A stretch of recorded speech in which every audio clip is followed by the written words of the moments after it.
Hello everyone. I am here to talk to you about sleep paralysis. Have you ever had that? That's the situation when we are about to sleep and then you feel that you cannot move and you feel paralyzed and you want to scream or call someone and say, "What is going on?" And you cannot. But that's the sleep paralysis. A lot of people have a lot of fear of that, and that's the topic for today. I am Analaura Trivellato. I am one of the IAC instructors, and I am a specialist on this area. I have studied that for many, many years. So, first of all, what is the sleep paralysis? Apart from the fact that you cannot move, what happens is that every night it seems to be natural that all of us will detach from the physical body. So the non-physical body that's made of energy every night detaches from the physical one, and we have the experiences that we call out-of-body experiences. Now, in which moment does this sleep paralysis occur and how is this connected? Now, when we are about to detach the non-physical body from the physical one, at that very moment, sometimes we feel this sleep paralysis. So it can happen on the way out, it can happen on the way in, but it's more common when we are about to sleep and therefore we are just detaching the physical body, the non-physical from the physical body. So what happens at that moment is that we do not have a full control of the nervous system because the non-physical body is where the consciousness resides. Let's say it is in the non-physical body, and then when we are not completely aligned, then we feel that we do not have a full control of the nervous system, and therefore we do not have a full control of our physical movements. So therefore, it's something natural. In the same way, we have detachments and out-of-body experiences every night. From our studies, we have seen that many are not lucid, and therefore we do not remember, or we think they are dreams. But we do have OBEs every night. So then in the same way, the sleep paralysis, they happen naturally due to that condition. It's not something serious, it's not something dangerous, it's not something that is a pathology.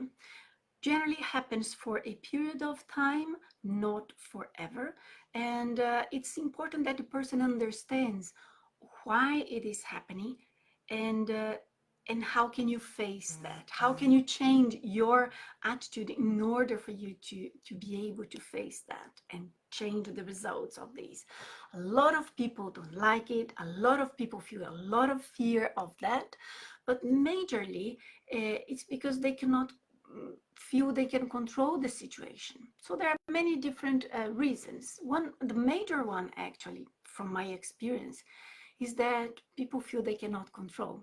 So they feel they are slightly detached, they cannot move, and there is nothing they can do. So they feel very impotent towards the situation. They feel no control whatsoever.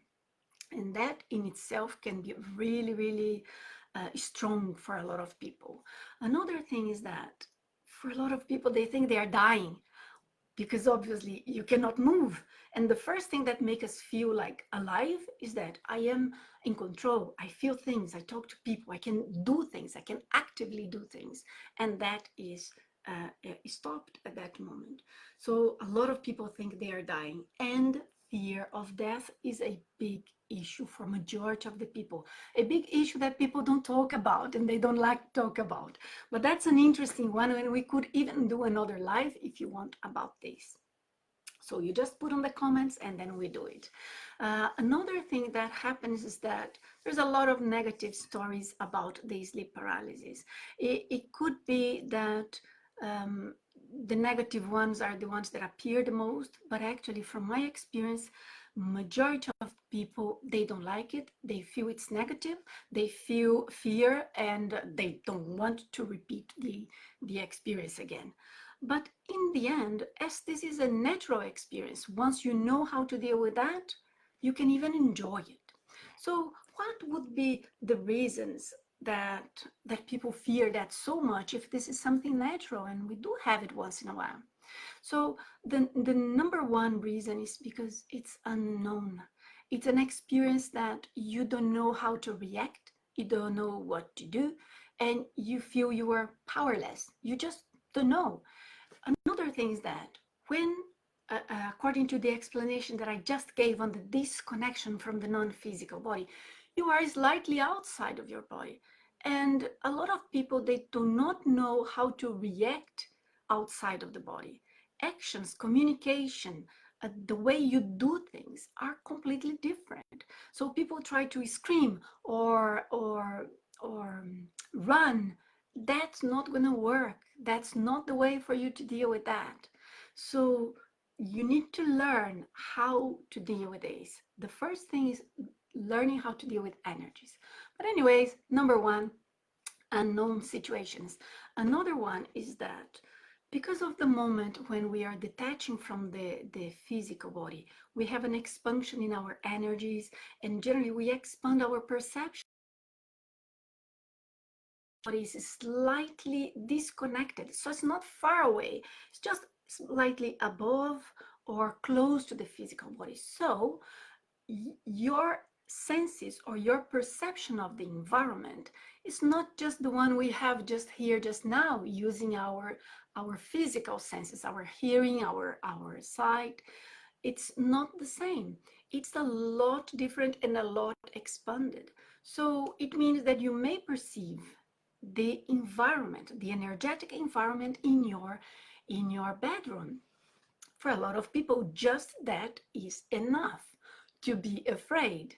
But for some, in certain occasions, you may perceive it is actually very positive, but you feel uncomfortable. Or sometimes actually you disconnect and you expand, and actually you feel the energies in your bedroom is not really very positive. So you may feel it has information of either anxiety or anger or concern or something, as if there is something impending to happen, and that whatever it is negative. So it creates an anxiety on the person. So the feeling is not good if the energies are not positive inside of your bedroom. It could be just the energies are entropic. So this is something interesting. You can work with your energies, you can cleanse, and you can make your energies inside of your bedroom a lot more positive just using techniques. So one important thing to understand is that the fact that you feel the energies are negative or the energies are entropic, it's not because of the sleep paralysis, and it's not because of the out-of-body experience. You are just perceiving something that was already there. So that's an important thing. It's not the sleep paralysis causing the problem, right? Another thing is that very, very commonly people feel presences. And when we feel presences, sometimes just feeling the presence is enough for people to freak out. They are really afraid of that. And sometimes from at least from my experience, some people may even have very positive consciousnesses around them. It could be consciousnesses that we would call our mentors, or like people call them angels, or we don't use this word, but it's someone that is a very positive presence that actually is there to help. And but the fact that people perceive the presence is already so frightening, because people don't know how to react, then they feel afraid of it. But in certain occasions, I had students who mentioned that to me, and from the description, I would say, actually, I see nothing negative with that consciousness. So be attentive if that is the case. Sometimes it could be also a not very positive consciousness. Could be someone troubled, could be someone who's feeling unwell, and therefore when we are outside of the body, we perceive that more easily because of the energies. So what happens is that if the consciousness is unwell, generally the person having the sleep paralysis would feel really frightened, as if the other one is either persecuting them or threatening them, or they reduce your freedom. So you don't feel you can move or do things. You feel like a little bit of a pressure, let's say, in the environment. So any of these negative feelings or discomfort could be due to a non-physical consciousness connected there, and who's someone in trouble or negative. In general, the consciences that are more negative is just because of they are like that inside of them, not necessarily they have something against you, or they have something that would be because of you. They are not there to threaten you. But people having this sleep paralysis, very often they feel it this way. Obviously, it could be in one or another case, but it's the minority of the cases. And the huge majority of the cases, at least that I have seen so far, it's more because of being the situation very unknown and very out of control, right? So the good news in all of that is that everything has a solution. Everything has a way for you to deal with this. You can work with your energies. You can cleanse your energies. You can cleanse the energies of your environment.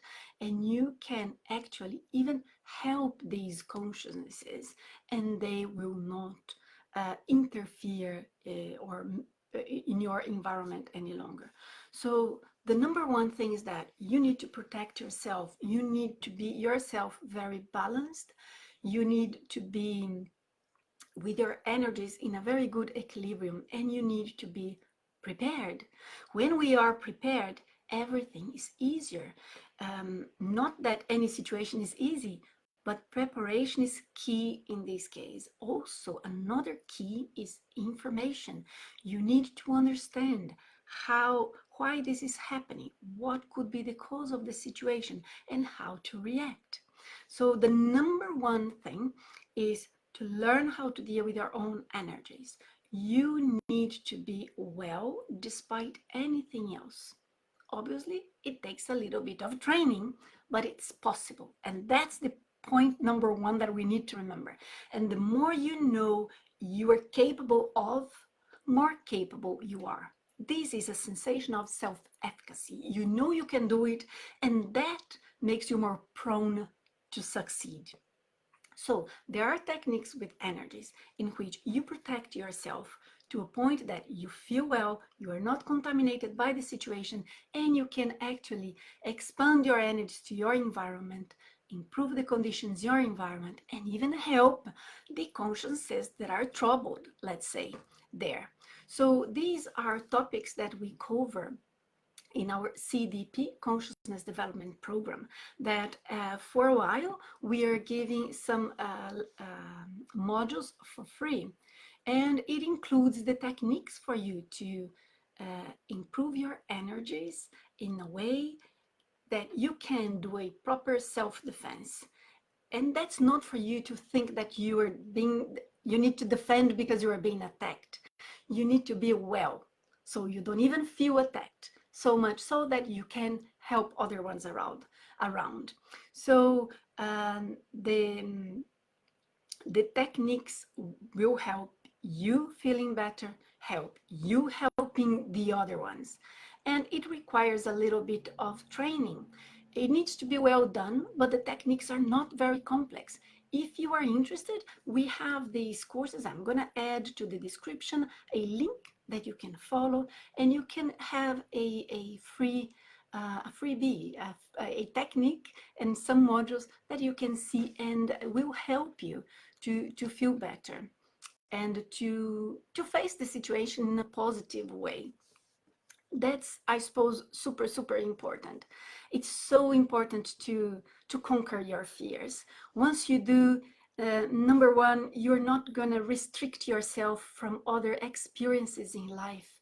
You imagine we all come to this life and we want to understand life and live it fully. And sometimes because of a fear like that, you may stop you from having transcendent experiences. We hope that the information here can help you to be okay with that, to be happy with that and to embrace the situations that will come without any fear. So be prepared, work with your energies, and once you do, and then you conquer your fears, you see how good that is. You really feel like stronger, confident, and that makes a huge difference. Impacts in your energy, impact in yourself, and impact positively in your life. So I truly hope you check out the techniques. I will check the comments and I will answer to them. If you want to talk about any of these topics a little bit deeper, just put on the comments. A lot of people have fear of these consciousnesses. What do I do? What if I am attacked? And what if I die? Or what if I get lost? Whatever it is, put it on the comments and we will see if we make other short lives so we can chat about it. So I hope to see you again. If you liked, please click like, and I'll see you next Sunday again. Bye bye.